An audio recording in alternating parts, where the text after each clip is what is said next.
Milako si Jesus ibabaw sa tubig. Mateo Kapitulo 14, 22-33. Humani adto, gisugo ni Jesus ang iyang mga sumusunod nga mo sakay sa sakayan ug muna didto sa tabak samtang gipapauli niya ang mga tawo.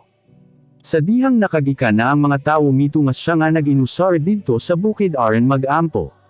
Nagabinan siya didto. Niadtong tungora ang sakayan nga gisakyan sa iyang mga sumusunod didto na sa tunga sa lawod ug gikuso-kuso sa mga balod, tungod kay pasugat man sila sa hangin. Kadlon na sa dihang miadto si Jesus kanila nga nag-alako ibabaw sa tubig. Pagkakita sa iyang mga sumusunod nga may nag-alako sa ibabaw sa tubig nga hadlok sila, ug naninggit, kalag. Diha-diha mingon si Jesus kanila, ayaw kamo kahadlok, ako kini. Pagmaligon kamo.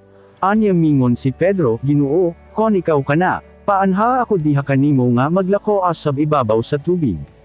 Mingon si Jesus kanya, sige, dali. Busa na naog si Pedro sa sakayan ug milako ibabaw sa tubig paingon kang Jesus.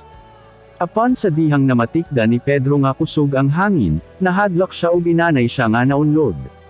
Busa misinggit siya, Ginoo, luwas ako. Diha-diha gigunitan siya ni Jesus o giingnan, kulang ang imong pagtuo.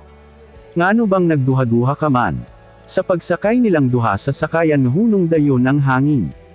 Kisimba siya sa iyang mga sumusunod didto sa sakayan nga nagaingon, tinuod gayud nga ikaw ang anak sa Dios.